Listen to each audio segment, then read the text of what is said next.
Ministry of road transport and highways या कार्यक्रमात आपलं सगळ्यांचं पुन्हा एकदा स्वागत करत असताना आज रायझिंग सोलापूरमध्ये अर्थात पहिल्या परिसंवादाला आपण स्पर्श करणार आहोत, तिची आपण सुरुवात करतोय.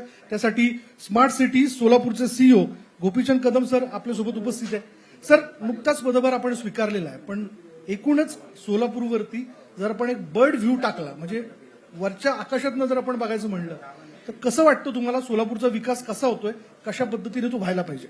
21 महिन्यामध्ये माननीय जिल्हाधिकारी महोदय, माननीय आयुक्त महोदया, सोलापूर महानगरपालिका आणि पोलीस अधीक्षक यांच्या संयुक्त आणि पोलीस आयुक्त सोलापूर शहर यांच्या संयुक्त प्रयत्नातून 110 किलोमीटरची जी समांतर पाईपलाईन आहे त्या पाईपलाईनचं काम 110 किलोमीटरपैकी 105 किलोमीटर काम 21 महिन्यामध्ये प्रशासनानं पूर्णत्वास आणलेलं आहे. पायाभूत सुविधांचा विकास व्हायचा असेल तर सर्वात महत्वाची गरज जी आहे ती पाणी आहे आणि तो प्रश्न येत्या काही दिवसामध्ये 100% शासन त्यावर प्रयत्न करते आणि तो सुटेल. ते सुटल्यानंतर मात्र सोलापूर शहराचा जो काही विकास आहे तो यापेक्षा अधिक गतीनं होईल असं मला वाटतं. आता पाणी आलं की त्याच्याबरोबर औद्योगिकरणाचा वेग वाढेल आणि तो वेग वाढला की सोलापूर सिटी निश्चितच आता जसं ऑल इंडियामध्ये 9व्या क्रमांकानं स्मार्ट सिटी योजनेत उत्तीर्ण झाली तसं महाराष्ट्रामध्ये ती अगदी दुसऱ्या तिसऱ्या क्रमांकावर कसं जाईल याच्यासाठी निश्चित जोपर्यंत मी स्मार्ट सिटीला आहे तोपर्यंत मी प्रयत्न करेन. आपण बघतो की मुलं शिकतात सोलापुरात, चांगले कॉलेजेस तुमच्याकडे उपलब्ध आहेत, पण मात्र नोकरीसाठी त्यांना मुंबई पुण्याकडे जावं लागतं. त्याच्यामुळे इथलं औद्योगिकरण जेवढ्या झपाट्याने व्हायला पाहिजे तेवढ्या पद्धतीने होत नाहीये. हा, ते झालं नसण्याचं मला जे वाटतं ते प्रमुख कारण हेच होतं की आतापर्यंत अपुरा पाणी पुरवठा शहरासाठी किंवा उद्योगासाठी लागणारा अपुरा पाणी पुरवठा. आता जवळपास 170 MLD म्हणजे पूर्वीची जी पाईपलाईन होती ती 90 MLDचं एका ठिकाणाहून 80 MLD एका ठिकाणाहून म्हणजे दोन्ही मिळून 170 MLD प्लस 20 MLD असं 190 MLD शहराला पाणी किंवा उद्योगाला पाणी मिळत होतं. हे 190 MLD पाणी असताना आता ऍडिशनल 170 MLDचं मिळत आहे म्हणजे ऑलमोस्ट डबल पाणी पुरवठा होतोय. रायझिंग सोलापूरच्या दुसऱ्या परिसंवादामध्ये आज आपण चर्चा करतोय रस्ते सुरक्षा. सोलापूर शहर वाढतंय, विस्तारतंय, मोठमोठ्या इमारती उभ्या राहतात, तसेच पक्के रस्ते देखील असले पाहिजे, बरोबर, ते होत आहेत. पण अपघातांचं प्रमाण जर पाहिलं सोलापूरच्या बाबतीत जर बोलायचं झालं तर गेल्या 2 वर्षात साधारण 1,500पेक्षा अधिक लोकांचा अपघाती मृत्यू झालेला आहे. का हे सगळं थांबत नाही, कसं बघता आपण याकडे? याचं जर अनालिसिस आपण केलं, विश्लेषण जरी आपण केलं तर मोस्ट ऑफ जे 70 ते 75% मृत्यू आहेत हे मोटरसायकल स्वारांचे झालेले आहेत आणि त्याला मुख्य कारण जे आहे ते हेल्मेट आहे. आपण हायवेला बघतो की तिथे फक्त वाहनाची ये जा असली पाहिजे, पण तिथे जे बॅरिकेड केलेले आहेत ते तोडून सुद्धा त्यातनं लोक जातात आणि ज्या रस्त्यातनं तुम्ही जाता तेव्हा बॅरिकेड आहे, तुम्हाला रॉंग साईडनं तुम्ही जाणार, तर ते अशा प्रकारचे ऍक्शन झालेले आहेत. असं आपण वर्षभराचं अनालिसिस करू. त्याला उपाययोजना एकच आहे की आपण जेव्हा जसं आपण म्हटलं की आपण जर स्वतःची खबरदारी घेतली तरच आपण त्यातून बाहेर पडू शकतो. तर सगळ्यात जास्त अपघात हे दुचाकी चालकांचे झालेत, पादचाऱ्यांचे झालेत, ज्यांचा काही खरं तर म्हणजे अर्थार्थी काही त्याच्यात दोष नव्हता, बिचारे रस्त्याच्या कडेने जात होते पण वाहन अचानक अंगावरती आलं आणि त्यात त्यांचा मृत्यू झाला. आणि दुर्दैवाने लहान मुलांची देखील संख्या यामध्ये बघायला मिळते. कसं थांबवता येईल?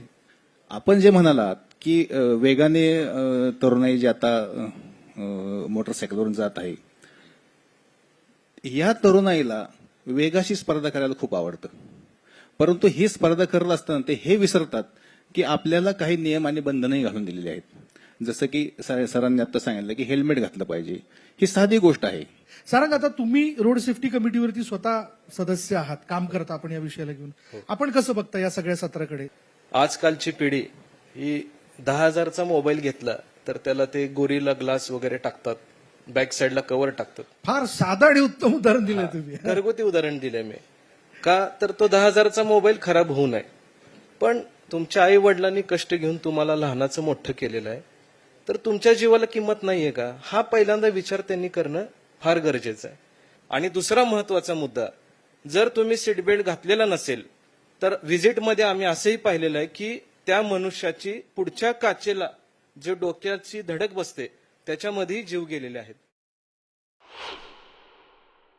मंडळी, न्यूज 18 लोकमत आणि Maruti Suzuki presents rising Solapur partner ministry of road transport and highways या कार्यक्रमात आपलं सगळ्यांचं स्वागत. आज आपण सोलापूरच्या इन्फ्रास्ट्रक्चर, पायाभूत सुविधांबद्दल, इथल्या विकासाबद्दल चर्चा करणार आहोत. सोलापूर महापालिका सोलापूरच्या विकासाच्या अनुषंगाने खरं तर वेगाने काम करते का? सोलापूरचा विकास होतोय का? एक वेग प्रश्न विचारतो. सोलापूर महानगरपालिका पायाभूत सुविधा अंतर्गत रस्ते विकास असेल, पूर्णतः पाणी पुरवठा सप्लाय असेल किंवा एसटीपी जी शहराच्या भविष्याच्या पर्यावरणाच्या दृष्टिकोनातून पाणी प्रक्रिया असेल, या सर्व प्रकल्पाचं एक बंच आपण या ठिकाणी आज रोजी पाणी पुरवठ्याबद्दल आमच्या सीओ सरांनी मगाशी माहिती दिलीच.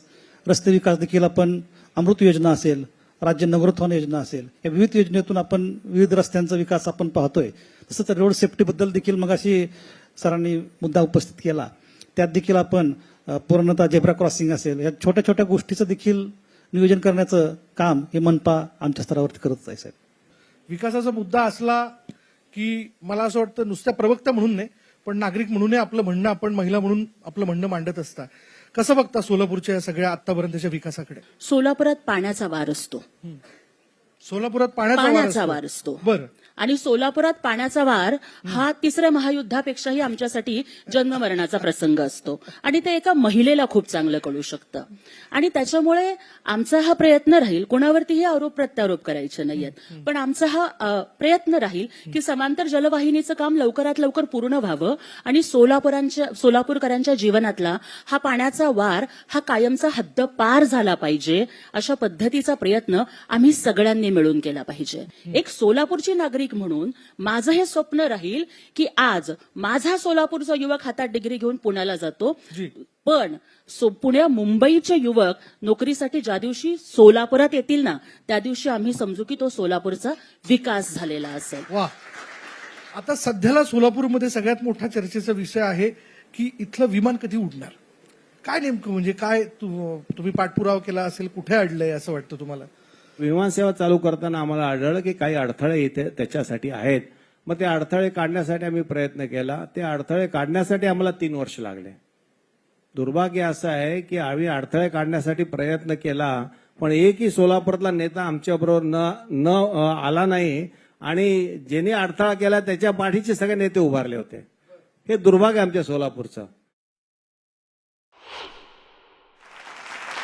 रायझिंग सोलापूर या कार्यक्रमातल्या पुढल्या परिसंवादात आपलं सगळ्यांचं स्वागत करत असताना सुरुवात अर्थात मास्तर आपला प्रश्न करतो. सोलापूर बदलताना तुम्ही बघितलंय, काय आणखीन व्हायला हवं असं तुम्हाला वाटतं? आज सोलापूरचे 2 डोळे विडी आणि यंत्रमाग उद्योगावर आहे. हा एक आनंदाची गोष्ट आहे. रेडीमेडचं अलीकडे वाढू लागलेलं आहे. तर या ठिकाणी टेक्स्टाईल पार्कची गरज आहे, रेडीमेड पार्कची गरज आहे. आम्ही 30,000 घरापैकी 15,000 घरं दिलेले आहेत. राहिलेले 15,000 घरं या डिसेंबर अखेर आम्ही देणार आहे. सोलापूरला चालना देण्याकरता 100% textile park, readymade park, IT park हे संपूर्ण सोलापूरला विश्वासामध्ये घेऊन आम्ही करण्याचा प्रयत्न करू. बहुतांशी उद्योजक जे असतील आपण जर पाहिलं तर अर्थात ते कापड व्यवसायातले देखील असावेत, असणं साहजिक आहे. काय सध्या स्थिती आहे, काय व्हायला हवं? सोलापूरमध्ये विडी कामगार जे जास्त होते ते महिलांना आज आपण रेडीमेड इंडस्ट्रीमध्ये आणतोय. सोलापूर हे रेडीमेडसाठी पण हा चांगल्या प्रमाणात झालंय, ज्याचं युनिफॉर्म मोठ्या प्रमाणात आपलं विकलं जात आहे. ह्या गोष्टी असताना सोलापूरला प्रिसिजन कॅम्पशॉपचं वारंवार नाव घेतलं जात आहे. बालाजी एमएनसी घेऊन जात आहे. फॉन्ड्रीज सुद्धा सोलापुरात आहेत. केमिकल्स फॅक्टरी अजून 7-8 केमिकल फॅक्टरीज आहेत. शुगर कॅन फॅक्टरी आहे. मला सगळ्यात आनंद होतो की आमचं 1 district 1 product Solapur terry towel याचं नाव सरकारने घेतलेलं आहे. त्यानंतर 1 डिस्ट्रिक्ट 1 प्रोडक्टमध्ये प्रोमोग्रॅनेट आले. हा क्रम आहे की मी जिथे जन्माला आलो तिथं मला उत्तम पद्धतीचं शिक्षण मिळावं, हा एक म्हणजे बरोबर तो माझा अधिकार आहे. आणि ती त्या पद्धतीच्या संस्था किंवा तसं वातावरण त्या शहरात असणं आवश्यक असतं. सोलापूरमध्ये अगदी नामांकित शिक्षण देणाऱ्या सुद्धा संस्था म्हणजे अगदी प्री प्रायमरी लेवल पासून तर 12th सायन्स लेवल पर्यंत किंवा इतर याच्यात सुद्धा त्या संस्था आहेत. आकर्षणाचे जे काही बिंदू असतात, जे तरुण पिढीला आकर्षित काय करतात, एक मॉल संस्कृती असते, एक चांगली लाईफस्टाईल असते, चांगलं ट्रान्सपोर्टेशन पाहिजे, इन्फ्रास्ट्रक्चर, ऑफकोर्स त्याच्यावरती आता हे व्हायला लागलेलं आहे. मी तुम्हाला सांगतो की सोलापूरमध्ये सुद्धा स्टार्टअप व्हायला लागलेले आहेत. माझा अशी पुढची इच्छा आहे की ज्या काही आपल्या महानगरपालिका असतील किंवा ज्या काही गव्हर्नमेंट ऑर्गनायझेशन्स आहेत, यांच्या ज्या काही प्रॉब्लेम स्टेटमेंट आहेत, ह्या प्रॉब्लेम स्टेटमेंट जर आमच्यासारख्या विद्यार्थ्यांना जर दिल्या तर ते विद्यार्थी त्याच्यावर काहीतरी सोल्युशन शोधतील आणि मग स्वतःचा स्टार्टअप तयार करतील, जेणेकरून त्यांचा आणि सोलापूरच्या विकासासाठी नक्कीच फायदा होणार आहे.